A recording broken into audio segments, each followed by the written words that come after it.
that we agree Maintenant que nous sommes d'accord that the gospel que l'évangile is about est Jesus, à propos de Jésus, we want to find out nous voulons voir what is another gospel. c'est quoi un autre évangile. Because Parce que moi, I've been victim, j'avais été victime. and I too have preached another gospel. Et moi-même j'avais prêché autre évangile. So these are ministers. Donc voilà, nous sommes les ministres. We can be truthful to one On another. peut être véridique. I've been victim, J'avais été victime and I've also et preached it j'avais même prêché cela because I don't know. parce que je ne savais pas. So if you have preached it, Donc si vous l'avez or you prêché, are preaching another ou bien gospel, vous êtes en train de prêcher autre when évangile, we find out what it is, lorsque nous découvrons ceci, don't feel bad. ne vous sentez pas mal à l'aise. We just repent. Nous répandons. What is another gospel? C'est quoi un autre évangile? Another gospel Un autre évangile, is any c'est message tout autre message that goes against the qui gospel. va contre l'évangile. Now, you know the gospel, Vous right? savez l'évangile, n'est-ce pas? Vous connaissez You, l'évangile? you know the gospel. Vous connaissez l'évangile? So any other message Alors tout autre message that goes against the qui gospel va contre l'évangile is another gospel. est un autre évangile.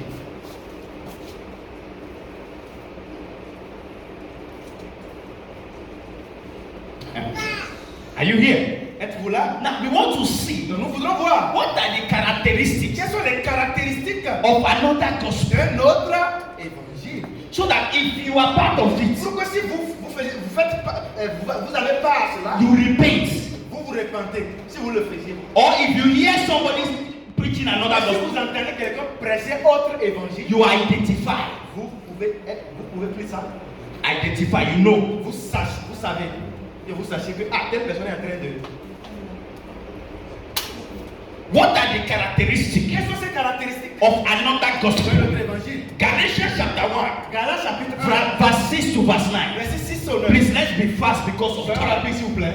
Galates Galatians chapter 1, Galates 1, verse 6 to verse 9. verset 6 à 9.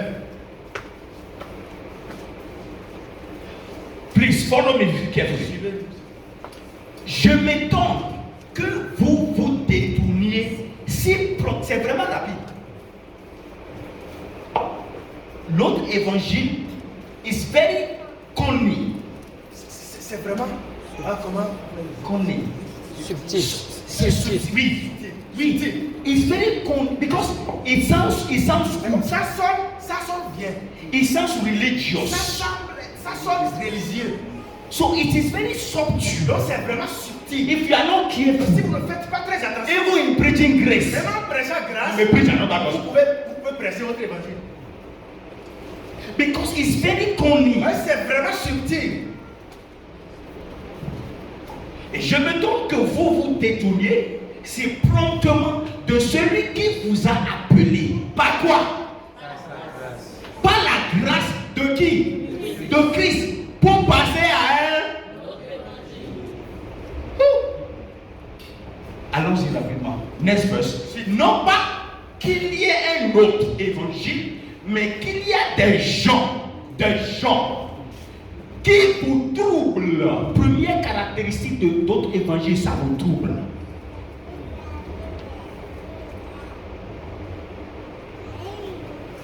Ça vous trouble le cœur. Vous êtes troublé. Vous écoutez le message. Dans votre cœur, vous êtes troublé. Qui vous trouble? Première caractéristique. Deuxième caractéristique, et qui veulent renverser l'évangile de Christ. Donc, autre évangile, c'est quoi? C'est le renversement de l'évangile. Ça paraît vrai, mais c'est la photocopie.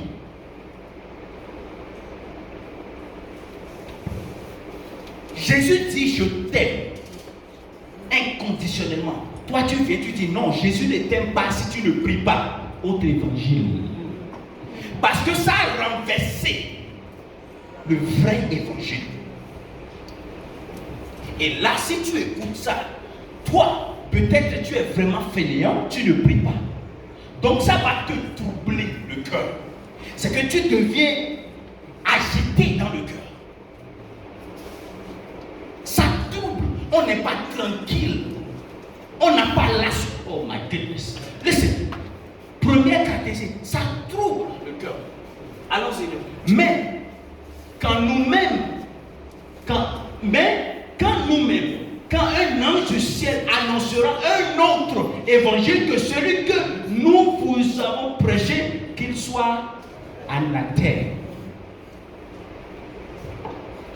Écoutez, la plupart de nos problèmes là, c'est parce qu'on a remplacé les pères spirituels et les hommes de Dieu. On a remplacé Christ par ces hommes-là.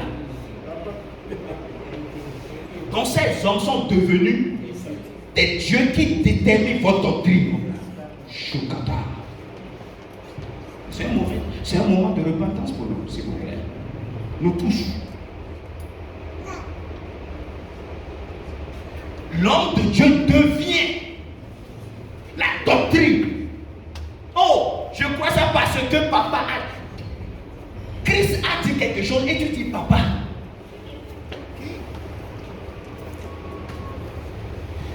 Paul a dit, même si demain là, moi, Vitaï Moïse, je viens ici et je vous dis autre chose, ne m'écoutez pas.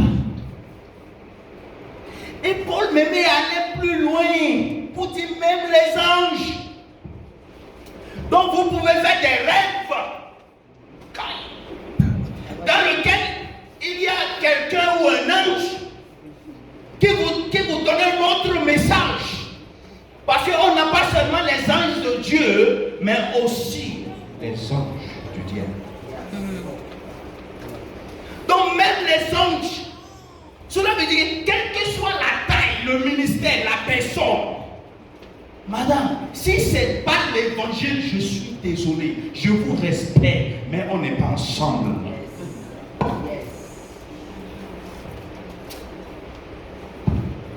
On continue, s'il vous plaît. Maintenant, est-ce la faveur des hommes que je désire ou celle de Dieu? Est-ce que je cherche à plaire? C'est pour cela qu'on dit que l'évangile requiert la séparation. Hein? Je désire ou celle de Dieu, ou est-ce que je cherche à plaire aux hommes? Si je plaisais encore aux hommes, je ne serais pas serviteur de Christ. C'est Paul qui parle, l'homme de grâce. Un homme de Dieu n'est pas quelqu'un qui vend de l'ice cream. De la grâce que tout le monde aime.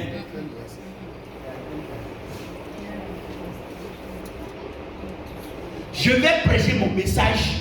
Si tu veux être mon ami là, c'est bon. Si tu ne veux pas, c'est bon.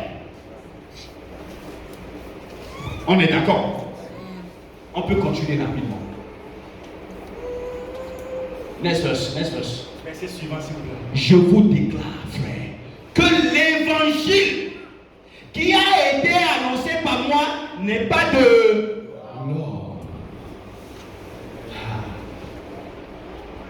Caractéristique de notre évangile, ça vous trouve, ça renverse le temps. Et écoutez, autre évangile change le temps. N'oubliez pas, je vous ai dit hier que le temps de l'évangile, c'est dans le passé. Mais autre évangile, parce que c'est le renversement, ça change du passé au futur.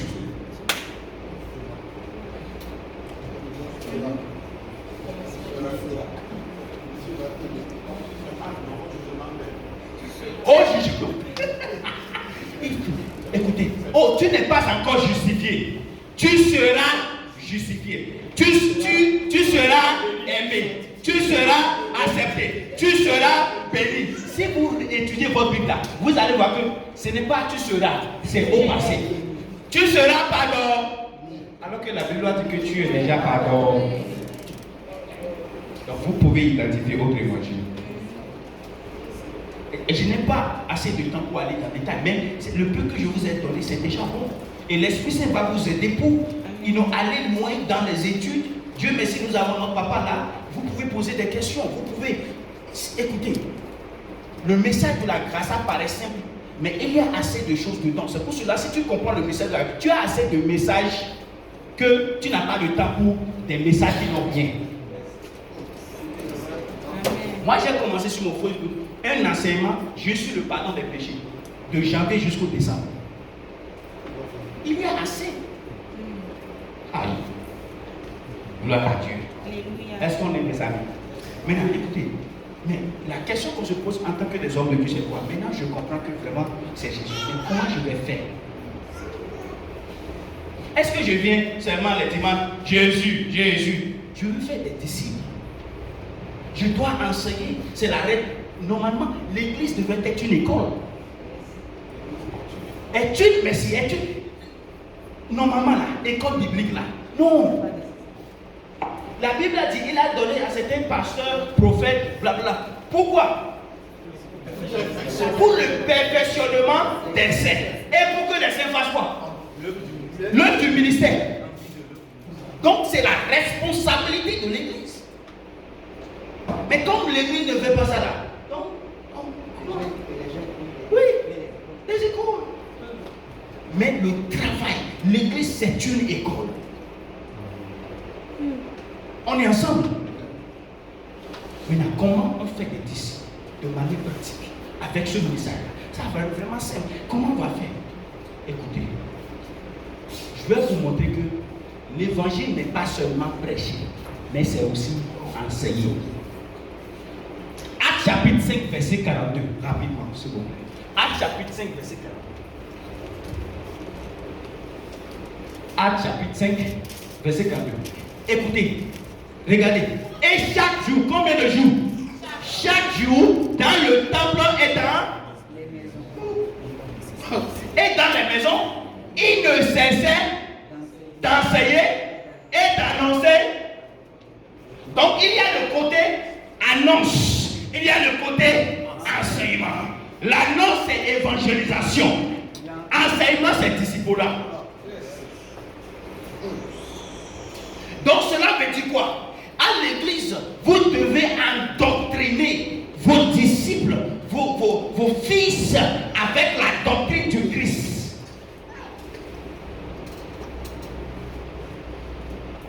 Comment? Il y a beaucoup de choses sur Jésus.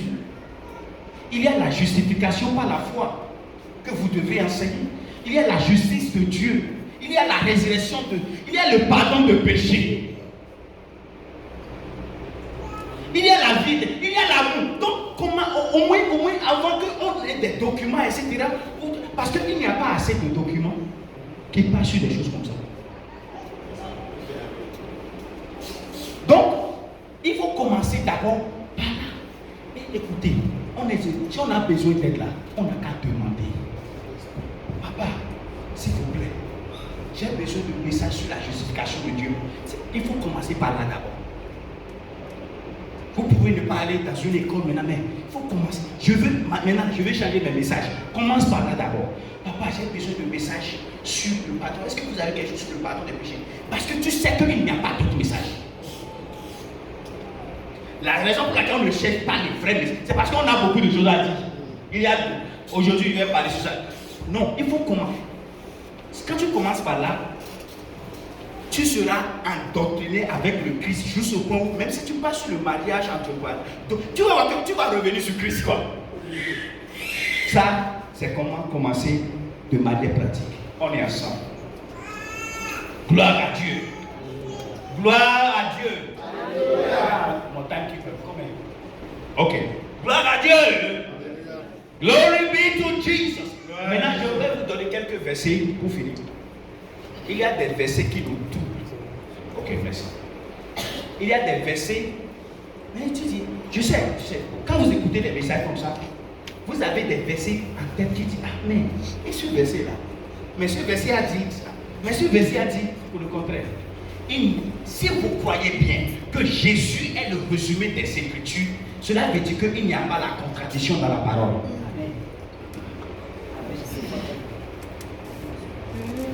La seule contradiction que vous voyez, c'est dans votre compréhension. Ah, monsieur Moïse, il y a des versets vraiment qui... Et à partir d'aujourd'hui, quelque chose va vous arriver. Je vais vous dire, c'est la vérité, je vous dis. Ce n'est pas une prophétie même, c'est juste la vérité. Quand vous allez rentrer maintenant pour étudier la Bible, vous allez voir que vous allez commencer par voir autrement. 1, 2.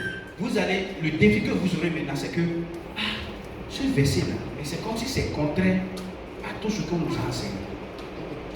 Je prends 1 Timothée chapitre 4, verset 1. J'ai déjà commencé comme ça.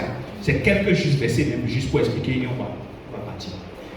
Premier, c'est juste pour vous donner les bagages qu'il faut pour pouvoir défendre ce message. Timothée chapitre 4, verset 1. Ok. Vous aurez des ennemis qui vont venir contre vous. Et ils vont utiliser des versets comme ça.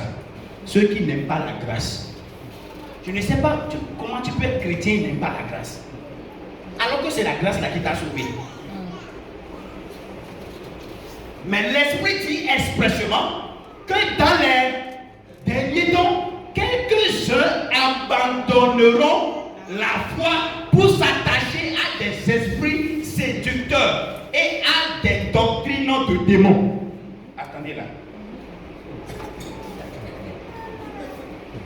Maintenant, non, restez ici. Quand vous lisez quelque chose comme ça, cela vous donne la justification que quelqu'un peut perdre le salut. Vous regardez ici, vous allez comprendre. Dans les derniers temps, quelques-uns abandonneront la foi pour s'attacher à des esprits séducteurs et à des doctrines de démons. Maintenant, analysons un peu. Quelques-uns chrétiens abandonneront la foi. Qu'est-ce que ça veut dire? Est-ce que ça veut dire qu'ils vont perdre le salut? Je vais vous donner une règle d'interprétation. Quand vous prenez votre Bible, un mot n'a pas une définition définitive. Okay. La Bible n'est pas un dictionnaire. Chaque mot est défini dans le contexte dans lequel il se trouve. Dieu dit, n'aimez pas le monde. Mais il vient et dit, quand Dieu a aimé le monde. Donc le monde dans ce contexte diffère du monde dans ce contexte. C'est à toi de définir, de chercher. Qu'est-ce que ça voudrait dire dans ce contexte? Mais comme la religion cherche à disqualifier la grâce, quand on voit des choses comme ça, on voilà, tu perds le salut. Qu'est-ce que ça veut dire abandonner la foi? Dans ce contexte, la foi ne veut pas dire salut. La foi veut dire le message du salut. Okay. Parce que n'oubliez pas que le livre de Timothée, c'est un livre pour des pasteurs. Non, les chrétiens peuvent dire, c'est pas que non. Ce que je veux dire, c'est quoi? Paul a des instructions pour les leaders. Avant ça, il est en train de parler à Timothée de défendre l'évangile, qui est le message de la foi. Donc Paul est en train de dire qu'au dernier temps, certains vont laisser le message de l'évangile pour se donner à d'autres types de doctrines. Il a appelé ça doctrine de démons. Non, doctrine de démons, c'est un groupe de doctrines. Autre évangile est qualifié sous la doctrine des démons parce que ça ne glorifie pas Christ. Si ça ne glorifie pas Christ là, ça glorifie une autre entité. Pour tuer les gens. Donc, et c'est ce qui se passe, ce verset là, c'est ce qui se passe présentement. Les gens vont les... Donc il s'agit de doctrine, il ne s'agit pas du salut ici. Que certains vont abandonner la foi, c'est-à-dire le message. Donc remplaçons pas la foi par la doctrine du Christ. Mais l'Esprit dit expressément que dans les derniers temps, quelques-uns abandonneront la doctrine du Christ, l'évangile.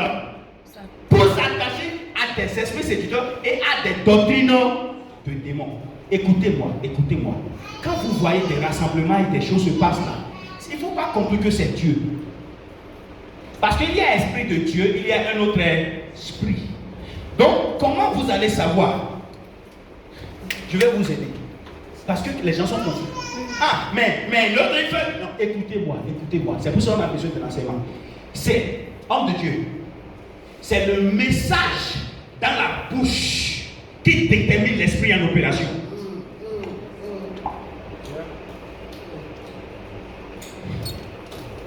Si c'est démon, il aura des démons. Parce que par ta bouche, tu les as invités.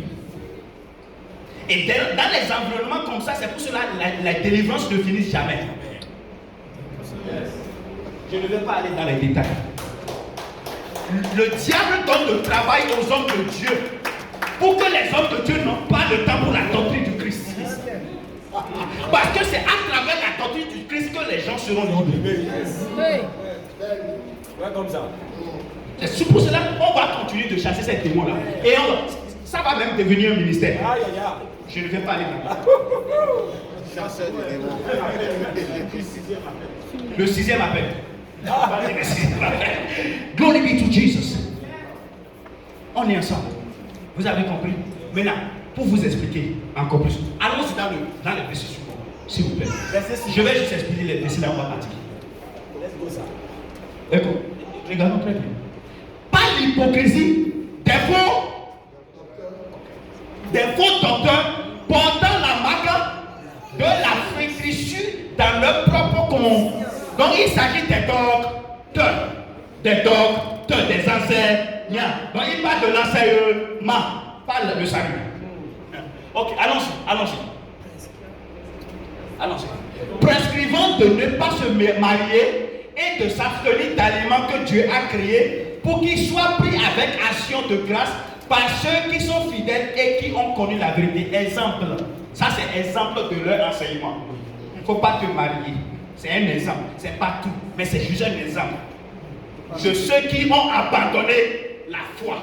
C'est-à-dire que ceux qui ont abandonné la doctrine du Christ pour s'attacher à d'autres doctrines. Et cette d'autres doctrine-là, tradition des hommes. La Bible a dit, vous avez rendu inefficace la parole à cause des traditions. On y va. Ça, c'est juste un exemple. Car tout ce que Dieu a créé est bon et rien ne doit être rejeté pourvu que... Je vais m'attendre là. C'est juste un exemple pour vous montrer ce que ceux qui ont abandonné, ceux qui enseignent.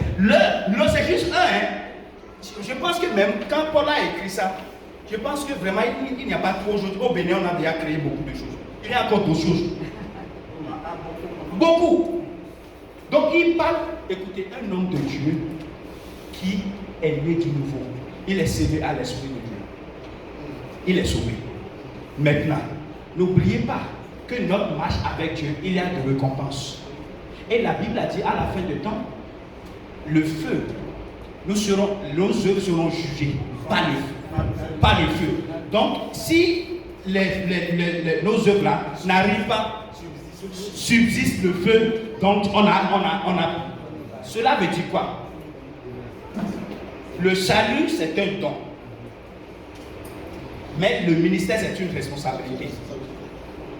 Donc, pour ta responsabilité, il y a un don. Il y a une récompense.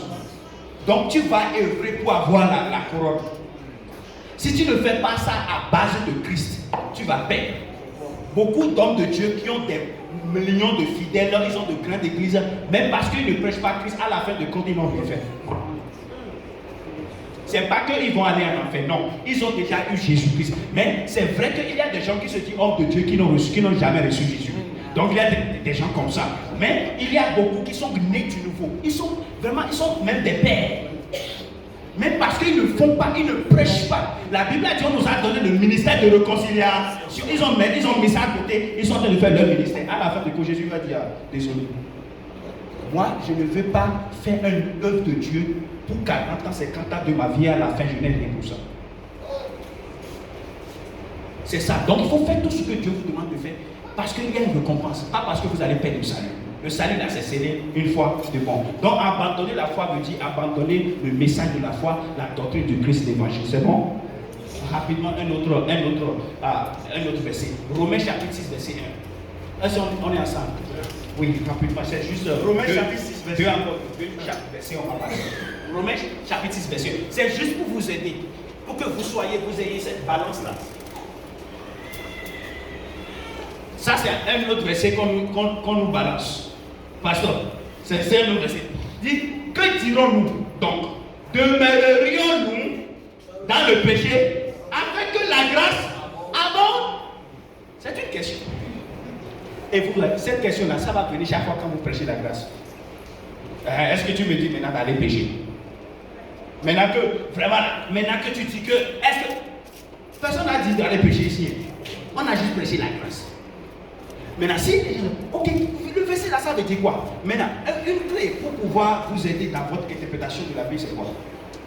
Tu ne peux pas comprendre, écoutez très bien, tu ne peux pas comprendre un verset ou tu ne peux pas comprendre le contexte d'un verset si tu n'étudies pas le pré-texte et le post-texte. Vous n'avez pas compris. Le pré-texte, c'est-à-dire les versets avant ce verset que tu veux comprendre. Le post-texte, les versets après ce verset. Donc des fois, pour comprendre un verset là, il faut lire d'abord les versets avant, il faut lire les versets après. Et des fois même, tu vas lire même le chapitre. On ne veut pas faire ce travail-là. Donc on veut voir le post-texte pour comprendre. Ok, écoutez, regardez ce qu'il a dit. Loin de là, nous qui sommes morts au péché, comment vivrions-nous encore dans le péché? Remontez au verset, le verset premier. Le premier verset. Et regardez très bien, que dirons-nous donc? Demeurerions-nous dans le péché afin que la grâce abandonne? Il a dit non, jamais. Vous savez pourquoi jamais? Parce qu'un chrétien ne peut pas être dans le péché.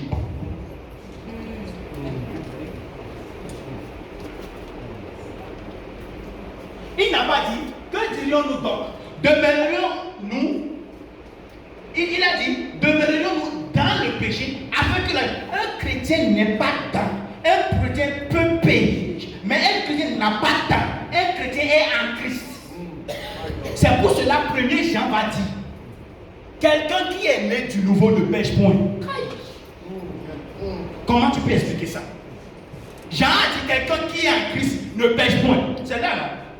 Explique-moi ça. Depuis que tu es né du nouveau, tu n'as pas péché. Mais le gars dit que ne pêche point. Cela veut dire quoi? La nature du péché. Paul ici parle de la nature.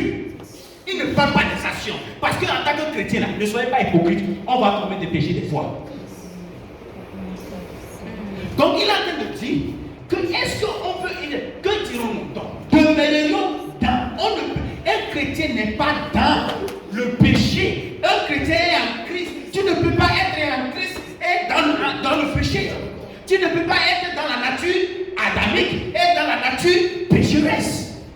Tu es en Christ. Donc de plus tu renouvelles ta mentalité, de plus tu surmontes, comme on nous a enseigné tout à l'heure. De plus tu vaincres le péché dans ton corps, dans ta mentalité. Tu ne peux pas pécher dans tes actions si tu n'as pas péché dans ta tête. Yes. C'est pour cela que tu as besoin de renouvellement. Mais par nature, tu n'es plus un pécheur. La nature du péché est partie. Donc Paul a dit, verset suivant. Verset suivant, regardez. Loin de là, c'est impossible. C'est impossible. Et il nous a dit pourquoi c'est impossible. Le verset 3. Ouais. Non, go back, verset 3. Je viens. Loin de là. Et il a expliqué pourquoi c'est loin de là. Pourquoi? Nous sommes mort. Un enfant de Dieu n'a rien à faire avec la nature du péché. Il est mort. Donc c'est pour cela qu'un enfant de Dieu ne peut pas devenir dans le péché. Dans le péché, c'est la nature. Péché là, il y a péché par. On n'a pas de temps. Péché par action, péché par nature. Donc ici, il parle de la nature du péché. Qu'un chrétien ne peut pas avoir la nature du péché. Un chrétien, si vous voyez, écoutez-moi, si vous voyez un chrétien qui pêche la chose tous les jours là, il est un hypocrite. Vous savez pourquoi? Parce que sa vraie identité là, c'est pas péché. Il a la nature de Dieu. Donc il doit étudier jusqu'au point où sa nature divine impose sur ses actions, sur sa mentalité. Donc un chrétien qui continue de faire, c'est parce qu'il n'a pas encore grandi. Et chacun de nous continuons de grandir. Donc chaque jour, on grandit. Pour dire, non, ça là, je ne peux pas, je suis saint, je ne peux pas. C'est la croissance spirituelle. Ok, rapidement. Un autre verset, Jacques, je ne vais pas, ne mettez pas, parce que nous connaissons le verset juste à cause du temps. Jacques a créé un problème. Vous êtes là. Notre frère Jacques, là, il a créé un problème. Selon les recherches, au commencement, les disciples, au fait, ne voulaient pas accepter le mythe de Jacques dans la canonisation. Parce qu'il a été vraiment focalisé sur des actions. Alors que son enseignement, au fait, était une réponse à l'église qu'il dirigeait. Les gens ont compris la grâce de Dieu et ils ont commencé par utiliser la grâce de Dieu pour n'importe quoi. Donc Jacques a écrit ces lettres pour répondre aux désordres qui se passaient à l'église. Pour montrer que non, ce n'est pas parce que tu as la grâce que tu dois vivre n'importe comment. Mais dans son exposition, il n'a pas donné, il ne nous a pas aidés. Parce que ça, pour quelqu'un, un simple chrétien, il va penser que Jacques est en train de contredire Paul. Paul a dit, nous sommes sauvés simplement par la foi. Et Jacques vient, Jacques dit, vous allez voir Jacques chapitre 2, allez lire ça à la maison. Je vous donne l'explication et vous allez... Et Jacques a dit, non, est-ce que ce n'est pas la foi seule qu'on est sauvé? Il a dit, nous sommes aussi sauvés par nos œuvres. Elle est morte. Écoutez, je vais revenir sur ça. Il a dit, est-ce que nous sommes sauvés simplement par la foi? Mais l'homme aussi est sauvé par les œuvres. Et il a donné quelques exemples. Ah, Monsieur Jacques, s'il te plaît, explique-nous un peu. Mais c'est pour vous dire, ce que Jacques a un peu de dire là, vous n'avez pas compris. Mais si un fidèle simple lit ça, même nous les pasteurs, ça nous donne l'impression que non, ce n'est pas seulement la foi. D'abord, il a dit œuvres, la foi sans les œuvres. Maintenant, la question que je vais poser à M. Jacques, c'est quoi? La foi qui m'a sauvé, c'est la foi de Dieu. Donc tu dis que sans mes actions, la foi de Dieu en moi est morte. La question c'est devant qui? Parce que la foi que j'ai, c'est la foi de Dieu. Donc quand il a dit que la foi sans les œuvres sont mortes là, pour comprendre ce verset, c'est vous posez la question, devant qui? Devant Dieu ou devant les hommes? Non, vous n'avez pas compris. Devant qui? Parce que la foi que vous avez là, c'est la foi de Dieu. Donc la foi de Dieu là est morte. Devant qui? La foi là, c'est morte, pas devant Dieu, parce que c'est sa foi. C'est devant les hommes. Parce que les hommes n'opèrent pas la foi. Les hommes n'opèrent pas ce qu'ils voient.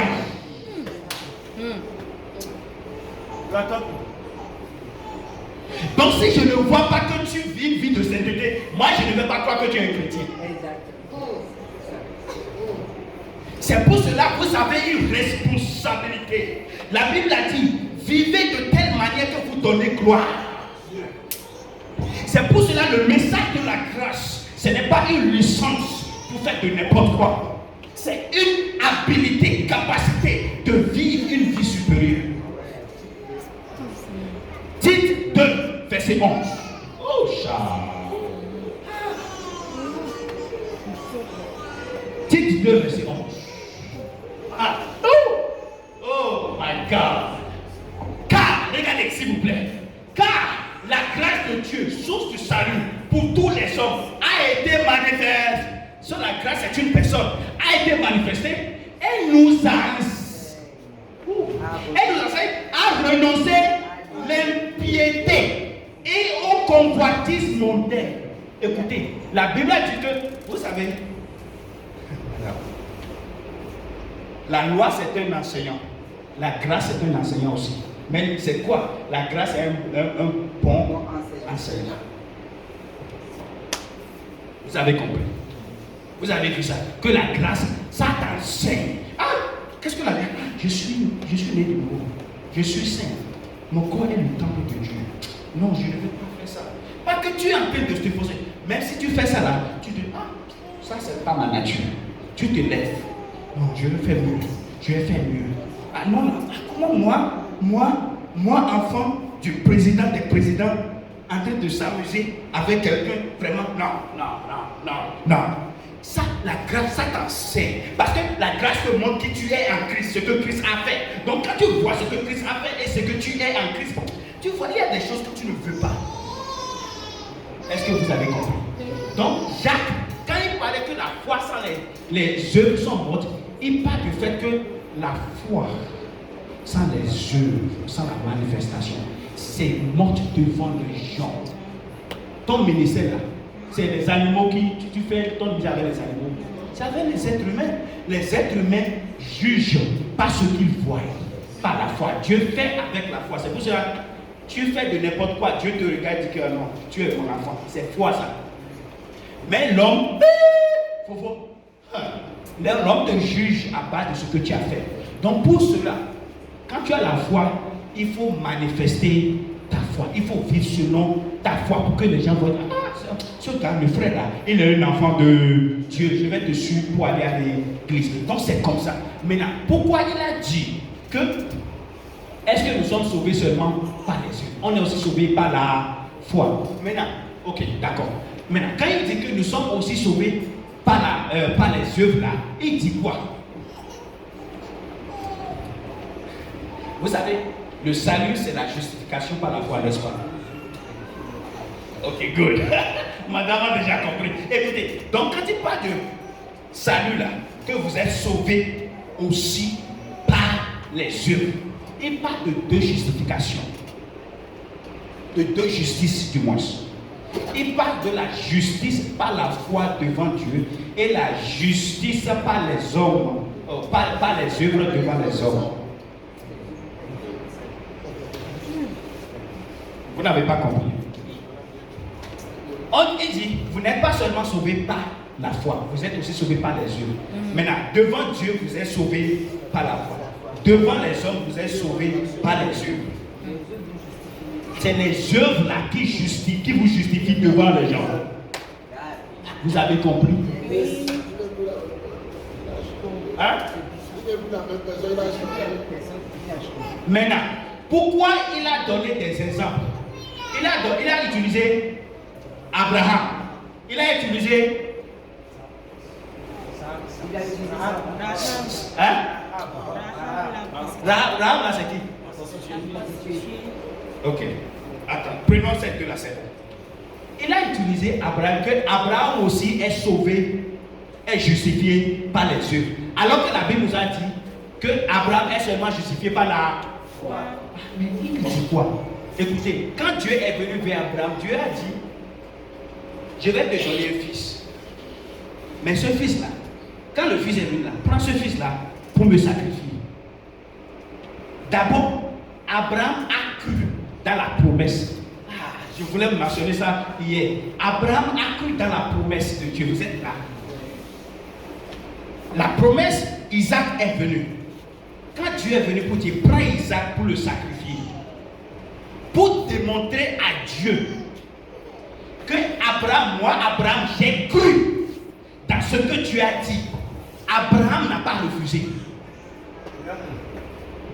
Écoutez très bien, écoutez très bien. Vous pensez que Abraham, écoutez, quand tu as Abraham, c'est ton fils, oui. Prends ton fils, sacrifie-le. Quelle que soit votre foi là, aujourd'hui, si on vous dit ça, vous allez refuser.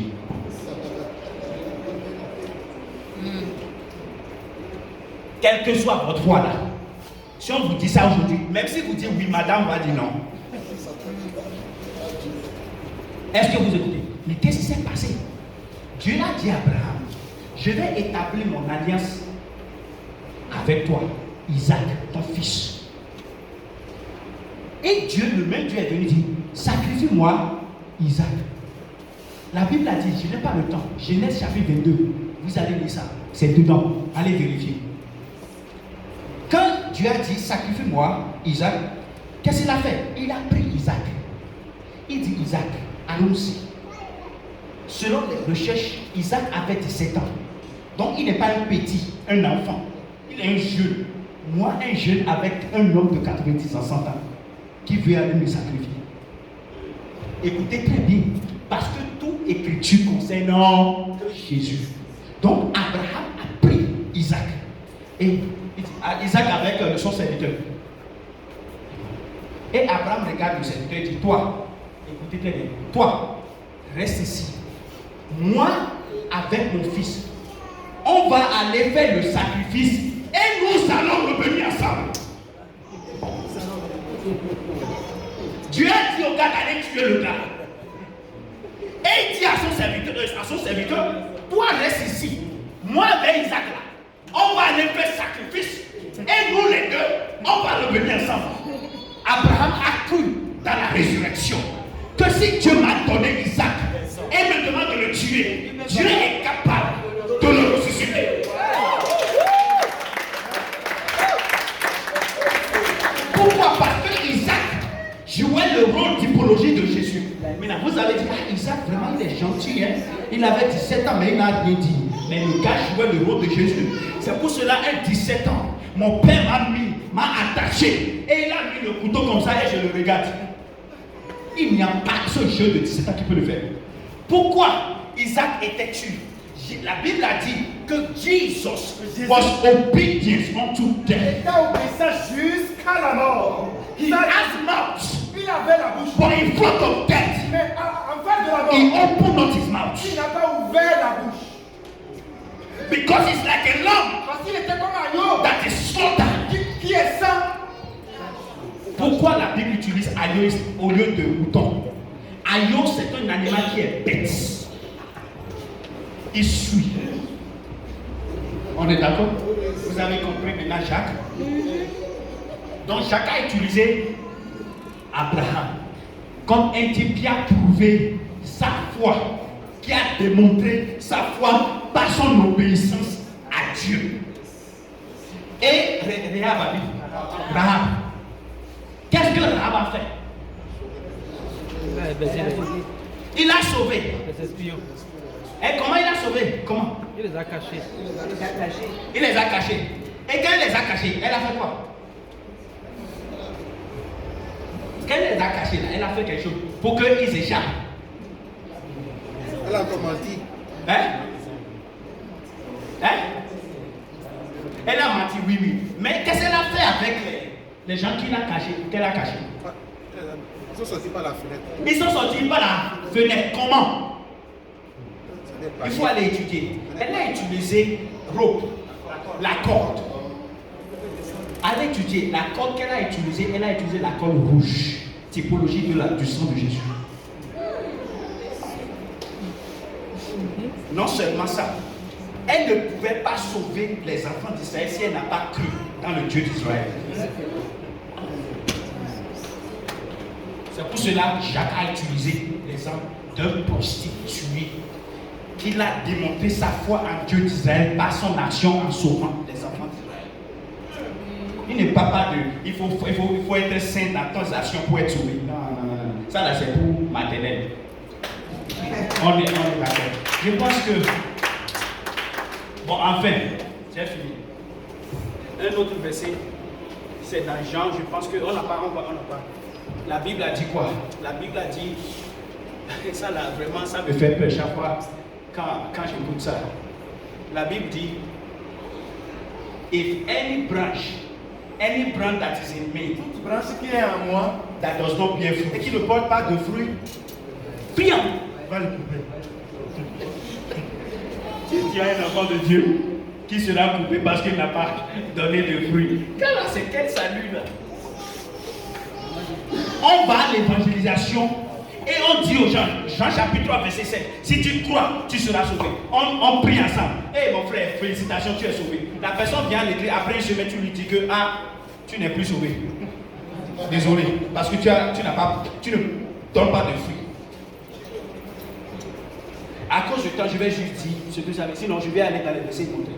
Quand la Bible dit, le problème des fois, quand vous prenez la Bible anglaise, des fois c'est le mot, le verbe ou la grammaire qui est utilisée. Dans le français, c'est encore plus pire. Quand la Bible dit, if any branch that is in me, Toute branche qui est à moi, that does not bear qui fruit, ne porte pas de fruit, the Lord will cut. je retranche. Now, cut away. Retrancher, En anglais veut dire couper. Couper, like couper quelque chose. Couper. Yes. Now, and in French, it's retrancher. Donc, oui. so everybody think couper, it's just still couper. Donc tout le monde va voir que c'est coupé, c'est coupé. Bon, quand vous lisez le contexte de ce que Jésus, dont Jésus parlait, au fait, Jésus était en train de parler du don de l'Esprit Saint. Chapitre 14, chapitre 15. Quand vous lisez très bien, il dit, any branch that, Toute branche. he started by saying, Il a commencé par dire, I am divine. je suis la vie. You are the branch. Vous êtes la branche. And the father Et mon père is the vine dresser. est le vigneron. 3 personnes. Jesus, Jésus, I am divine. je suis la vigne. You, Vous, you are the branch. vous êtes le serment. Father, Mon God, père is the vine dresser. est le vigneron. Le vigneron, c'est le fermier. Et le travail du fermier, c'est de faire tout possible que, que la vie porte de fruits. Si la vie ne porte pas de fruits, il y a un problème. La branche. Si la branche ne porte pas de fruits, il y a un problème. Parce que tant que tu es connecté à la racine, tu dois produire de fruits. Dans le thème de Jésus, dans ce contexte-là, c'est demeure en moi.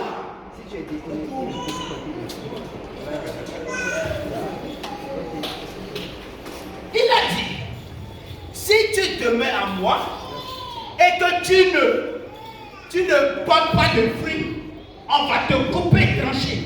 Cela veut dire quoi? Regardez la fleur là. Hein? Le gars va venir, s'il voit que ça ne va pas, il va prendre quoi? De grands ciseaux là, comment vous appelez? Hein? Le jardinier va prendre le sécateur. Pour couper et tailler. Le travail, si vous avez une ferme là, et que vous avez une plante, ça ne donne pas. Vous allez voir ce que les gens font, c'est quoi? Des fois, ils utilisent un bois là pour supporter. Parce que ça peut être que parce que la chose n'est pas bien collée. Donc on prend un bâton là pour supporter ça. Soit des fois vous prenez ciseaux pour tailler. Juste pour que la branche la porte de fruits. Donc couper là en grec, c'est airo. Cherchez ça. A-I-R-R-O. Airo. Cherchez ça, c'est Google là. Ça va vous donner. Airo veut dire quoi? Tailler. Ça veut dire des fois supporter. Donc Dieu est en train de dire, si tu demeures en moi et que tu ne portes pas de fruits, c'est anormal. Ma responsabilité, je vais te tailler pour que tu portes de fruits. Soyez pour que tu portes de fruits. Et si tu portes de fruits déjà, je vais t'aider pour que tu portes plus de fruits. Dans le verset 16, il dit, pour ceux qui ne demeurent pas en moi, il n'a même pas parlé de fruits dans ce contexte. Il a dit, pour ceux qui ne demeurent pas en moi, je vais les ramasser et les jeter dans le feu. Il faut faire la différence. Il parle de deux groupes de chrétiens, ceux qui portent de fruits et ceux qui ne portent pas de fruits. Ceux qui portent de fruits, l'Esprit Saint que Jésus va donner, il parle de l'Esprit Saint, allez étudier. L'Esprit Saint va les aider à porter plus. Pour ceux qui sont connectés, toujours connectés, mais qui ne portent pas de fruits, c'est anormal. Donc le travail de l'Esprit Saint, c'est de les tailler, les aider, supporter. C'est ça qu'on appelle couper. Le mot vraiment là, c'est aïro qui veut dire supporter ou tailler. Donc l'Esprit Saint va les aider pour qu'ils puissent produire de fruits. Si tu ne portes pas de fruits en tant que chrétien, cela veut dire, ça montre que ta relation est un problème. Si tu ne peux pas être en intimité avec Dieu et ne pas porter de fruits, soyez bénis.